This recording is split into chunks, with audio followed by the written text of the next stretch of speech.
The following episode of What Happened was brought to you by Quip, the world's best toothbrush. To find out more, stay tuned till the end of the video. Benny and Rafi Fine have been producing content online since 2004, with them most notable for perfecting the art of reaction videos. Recently, I was thinking back to the massive controversy they caused all the way at the beginning of 2016 that really shook up this entire industry.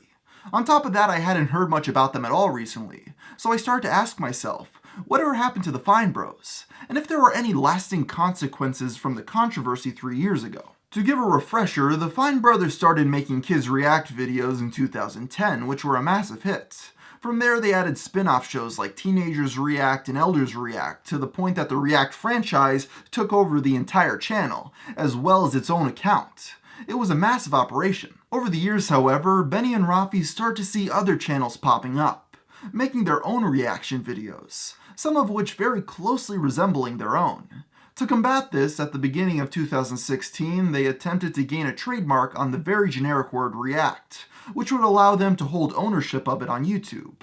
They then gleefully announced it on their channel, and told people if they wanted to make their own reaction videos in their style, they needed to sign up under them. We are excited to announce React World, which is a first-of-its-kind program that allows people and companies to license all our popular shows online, so that anyone, even you watching right now, can create your own versions in a fully legal way and be part of a new and exciting global community. Unsurprisingly, the YouTube community wasn't at all enthusiastic of their plan, and the criticism started to pour in. They began losing hundreds of thousands of subscribers, and basically every YouTuber around the world started to trash them on social media. The fact that they made the reveal so public shows just how oblivious they were.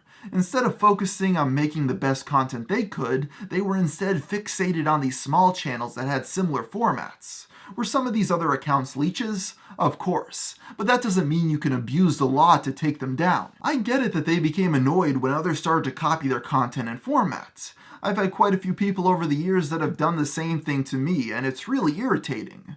But trying to stomp out competition in a space isn't the best way to go about it either. What they wanted to do was claim ownership to something that was so broad it was inevitable that people would turn on them. Their concept was so ridiculous too. Channels were going to pay the Fine Bros a big cut of their revenue in exchange for nothing really. I mean, to be fair, the deal sounds no worse than what networks offer creators, but at least with a network you can leave when the contract's up.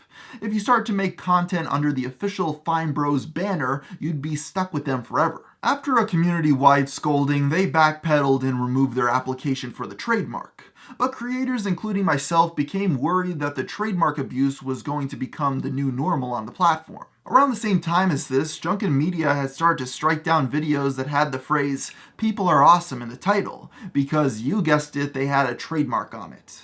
Copyright claims were bad enough, but now we had to worry about using common terms and phrases? This was feared to be the new normal on YouTube. But was that fear valid? Well, it has been 3 years since, and thankfully I haven't heard much about YouTubers having problems with trademarks. It appears that the Fine Bros being made an example out of stopped others from trying to pull the same scheme. Googling it, I found a few reports, but nothing major. Now I just want to make it clear that I don't believe all trademarks are bad. It makes sense that if you're running a burger restaurant, you're not allowed to name it Burger King because it will confuse consumers. On the other hand, however, common phrases in YouTube titles being trademarked is just ridiculous. But let's get back to talking about the Fine Brothers. As if things couldn't get any worse for them, just months after this controversy, the Fine Bros started their first YouTube Red show called Sing It, which I can confidently say is the worst television program I've ever seen in my entire life. That's not just me talking either. If you go to the pilot episode, they had to disable the ratings and comments because it was just getting trashed. I don't want to spend too much time talking about it since I may make an entire video on the subject and explaining why it's terrible, but it's a scripted comedy about people who make an American Idol style show, which would be a very topical premise in 2005. The only problem is they decided to produce this as American Idol was getting cancelled over lack of ratings. On top of that, it was, in my opinion, really hard to watch. I was cringing at half of the jokes.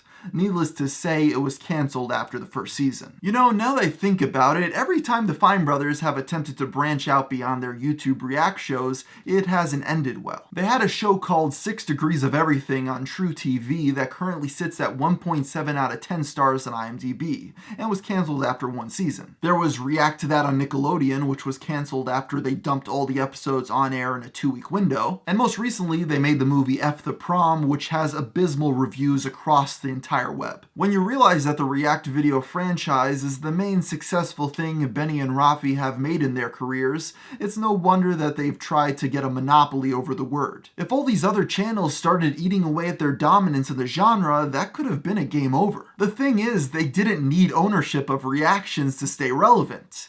If you look at their Social Blade, their monthly view average has been impressively consistent over the years. Even after all the outrage and subscriber loss, there was no noticeable impact on sustainability of the business. With new shows and content variations, they've been able to keep things moving along even with competition. The one thing that I noticed about their shows is that as the years have gone on, they've been more willing to cover reactions of more edgy memes and trends. Back in the early days, they seemed to play it really safe with what they'd pick to cover in the videos. But now they have old people vaping, kids listening to Snoop Dogg, and college kids watching Joji, although they've never covered Filthy Frank on the channel. I feel that they jumped from running a G-rated channel to one that's sometimes PG, which was a really good move. I assume they have some new producers for the content on the channels, and allowing them to try out some new concepts and take a few minor risks has helped the channel stay relevant. Because let's be honest, if they stuck with the simple content that made them famous in 2010, they would have declined by now. In conclusion, the whole reaction genre on YouTube has kinda leveled out by now. In the case of the Fine Bros, all those other channels that popped up during the reaction craze didn't really have much of an impact on them. It turns out that their biggest enemy was themselves.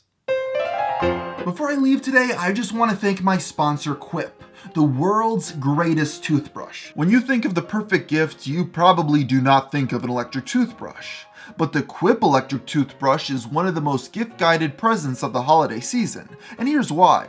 It's perfect for everyone with a mouth, and it's something everyone will use twice a day. So what makes this toothbrush so great? Well, first of all, it's very sensitive on your gums. Many people brush their teeth too hard, and some electric toothbrushes are too abrasive and cause discomfort. That is not the case with Quip. Another great benefit is it has a built-in 2-minute timer for pulses. A lot of people don't brush their teeth for the necessary amount of time to get full results, so this alleviates that problem and makes sure you get the most out of your teeth brushing experience. It truly is a great product, but you don't even have to take my word for it since it's backed by 20,000 dental professionals as well. On top of all this, it's also really affordable.